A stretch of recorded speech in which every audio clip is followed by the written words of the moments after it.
Hey folks, so recently brought out um, for size comparison and to check out certain things about Masterverse HeMan and Masterverse King Grayskull, and my latest acquisition, my first foray into the MOTU Chronicles line.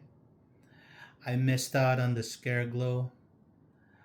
Frankly, I'm really wasn't that interested because it's Scare Glow, and I'm sure people like it, but for me, um, I wouldn't, you know, I had no interest in purchasing him. But once this was announced, I was I posted that when I ordered it, I was expecting that it was gonna come in May, but instead I got a notification that it was arriving either Friday or Saturday morning. So it arrived Friday. It's Sunday now. It arrived at April 10, and I already showed uh, a little bit about it. The art, it's fantastic. Very fantasy oriented, and then it showed, you know, that there might be a battle line in our future. We never know. But anyways, I really enjoyed this figure. Some have expressed their disgust that it doesn't mix well with Masterverse. And you know what? That's okay because this, I think, it's more in line with, more realistic human proportions. Like He-Man doesn't have to be buff. His strength does not come from mere musculature. It really comes from something more supernatural or super mythical. That's what it is.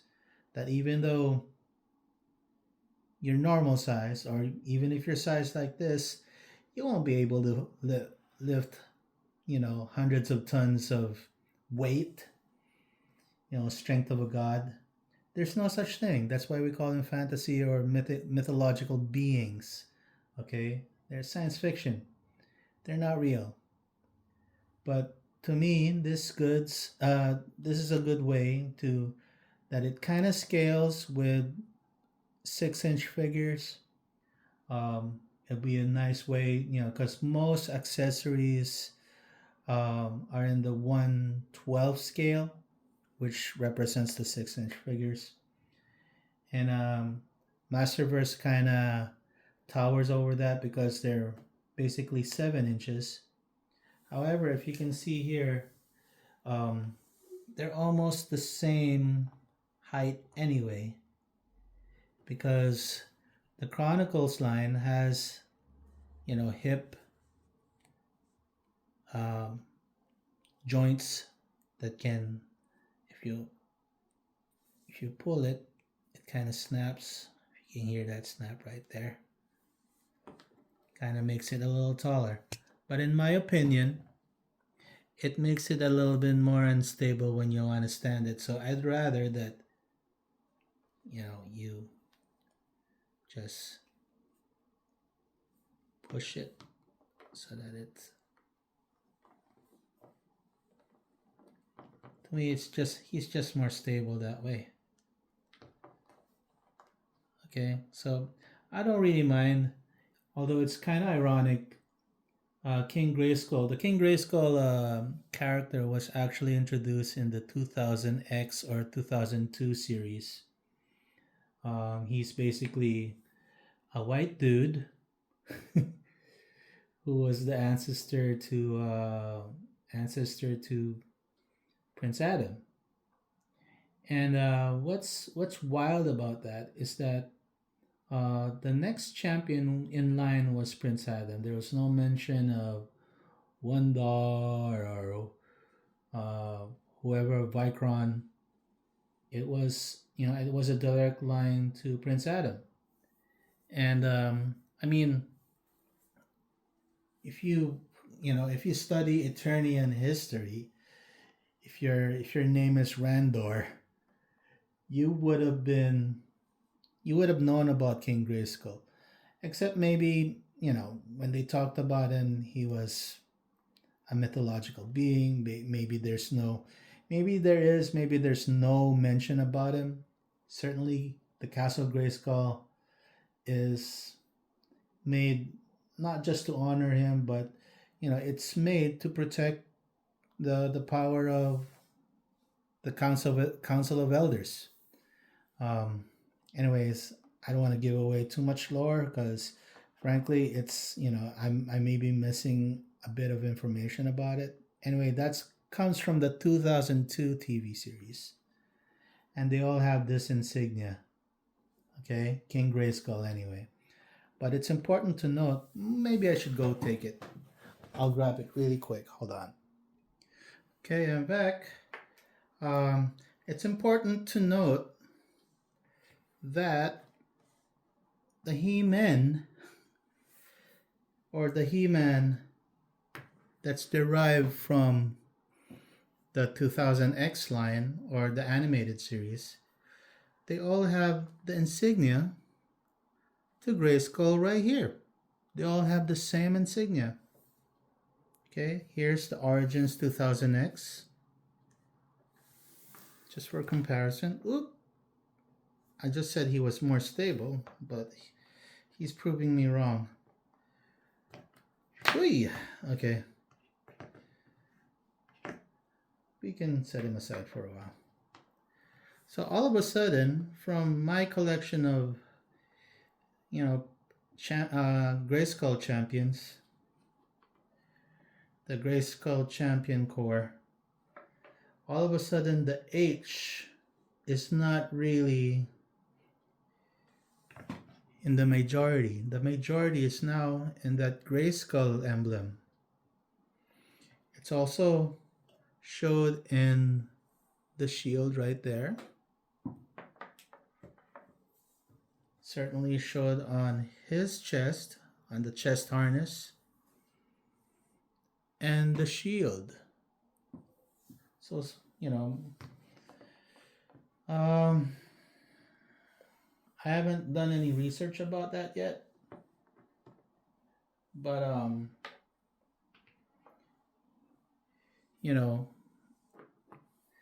it only translates to the shield of King Grayskull though, but not so much for the two HeMan here. They have, they varied wildly, but certainly there's, as you can see, the shields are kind of similar.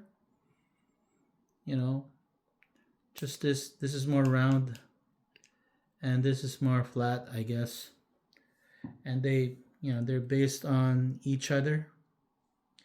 This is based on the Masterverse, where the chest harness has a huge H. And it's important to note that the H does not come from the 80s line.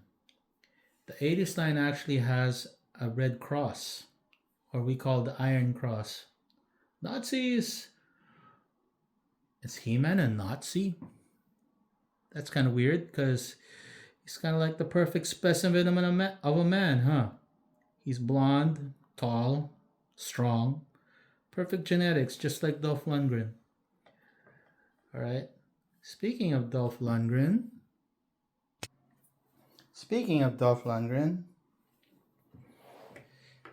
wow, we certainly got a lot of He-Man variants all of a sudden. Why do you collect heroes? I don't know. I don't plan on having a complete array of villains. Maybe if they were sold a little cheaper. You know what? If money is not a problem, sure, why not? Complete the whole collection. But that's just not practical. But, Dolph Lundgren here with it's movie He-Man Masterverse from 1987. Well, not derived from the 1987 movie, with the Ramen toys alternate head. Now, I just took a chance and ordered whatever head that I thought would fit. I think this is the version 1, and it's quite good. It comes with a gun, two knives, or two daggers, a gun, and his version of the power sword.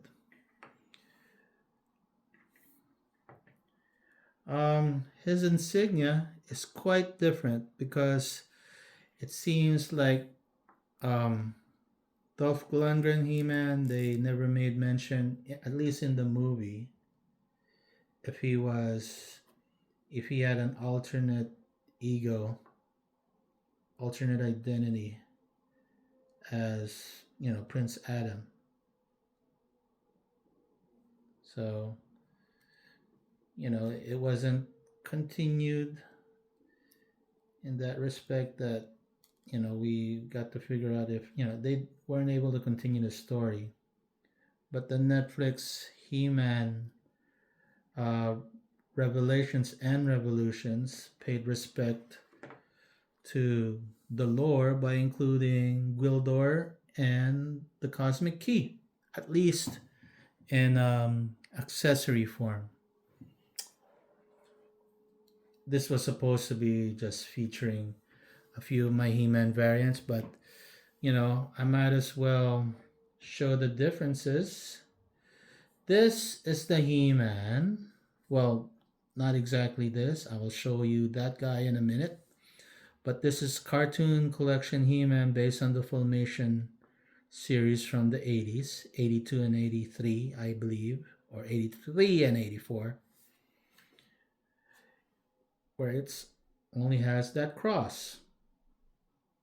And I will show you, I will show you that, to this line, the original release of the Origins line,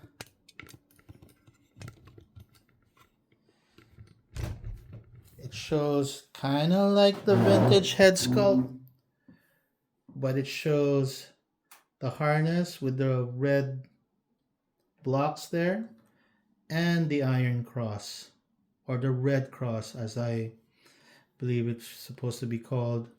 And then look at that. This is based on what the original shield looked like. And same accessories, Sword of Power. And this is, this is a different version of what, the vintage toy kind of looked like. I believe it did have this it's kind of like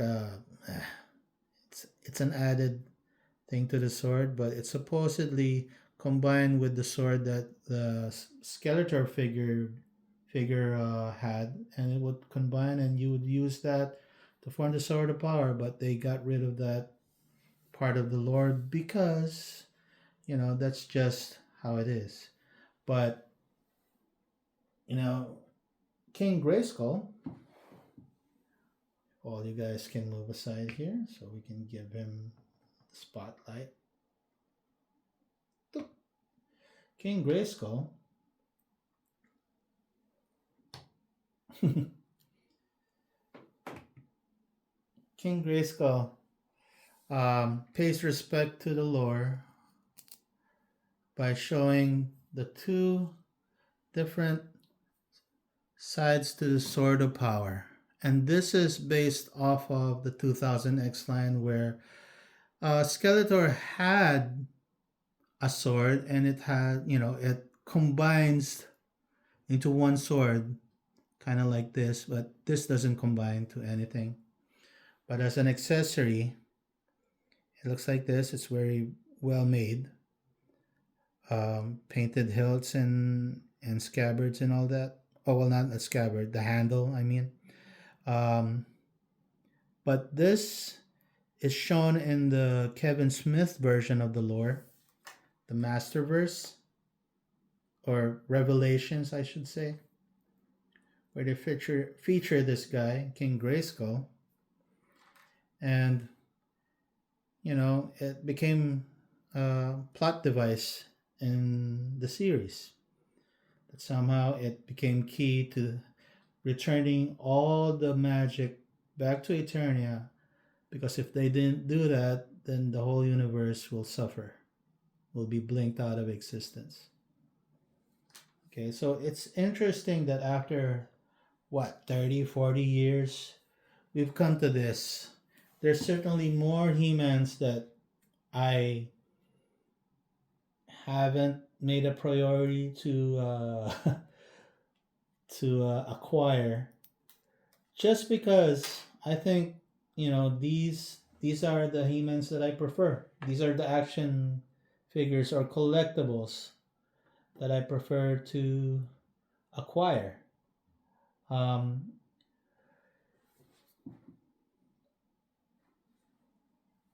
what's curious about this version of He-Man is that he only has the sword and not the battle axe or the shield, which is a shame. And what's also a shame is that this sword from the 2000 and X line. Gotta take it out. I only learned like a few weeks ago, maybe a week ago, that this twists. I've had this for a long time now, like a few years. How does it do it? I don't want to break it. But this twists just like the cartoon. Okay? Because Adam, when he raises his sword and says the magic words, I wish I could use some magic words right now, but that's like key to the lore right there. They changed the power sword for the 2002 line. Okay? And you know what? That's okay. That's part of creativity. Maybe some will hate it. Some have grown to accept it. This is the vaunted action figure from the 2002 line. And it was canceled because of poor, the animated series itself was canceled, I think, because of poor sales, or maybe I'm thinking about 2011 Thundercats. I don't know, but surely they would have continued it. It was cut short. The season 2 was cut short, and we never got to know what happened to the Snake Man, or I have to rewatch that whole thing. I just got the seasons 1 and 2, so forgive me if I can't tell you the lore behind that. But it's interesting to note that you know there's a lot of He-Man. There's a lot of champions here. And what started off as like a goofy line, a goofy name for a awesome barbarian. I wish they would have called him Turok or Torak or something like that, like what the original creator based this off of. But oh, by the way, let me show you what Torak looks like. Okay, and this is from the Masters of the Universe sketchbook series, meaning they were they were releasing the figures as they were originally conceived by the creators back then. Okay, and unfortunately, I can't really give an accurate reading. But from what I do know is that it was Vicron or Torak, or this was basically the old He-Man that all of this came from. Okay, in the lore it was from King Grayskull, and obviously that was from much later. Grayskull was just a castle, and they didn't, they maybe they did, but it wasn't really apparent in the show. but they didn't explain the origins of Grayskull. They just did that for 2002 and later on in the Netflix series. But Vicron is, I guess, the whitest, the whitest He-Man of all. But he had black hair. He has an alternate uh, head where he has blonde hair with a helmet still, and no power sword, even though he has the hilt for the power sword. Okay, which is a shame. I do like, that it has a loincloth like this, the fuzzy woolly shorts, but he has sandals instead of regular boots. And what's missing, and I'm not going to include him in this lineup because you've seen him maybe in some pictures that I put online on my Facebook page and whatnot. But it was the wave one of the Masterverse He-Man, and he will always have a special place in my heart because when I started collecting toys again, he was the first, never the last, and this is where we are. Okay, so again, let me just express that we live in a great time today where now you can afford all the toys that you could purchase within reason. Trying not to give into the eBay escalated prices and bids, but this is all awesome to me. If I could talk to my 10-year-old self, I would tell him, hey, you may miss out on a lot of toys, but don't worry, champ. You'll get them all when you reach 52. All right. This is just me on a Sunday night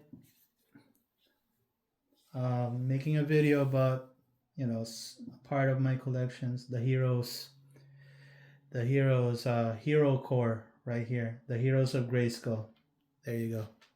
All right. Peace out. Bye.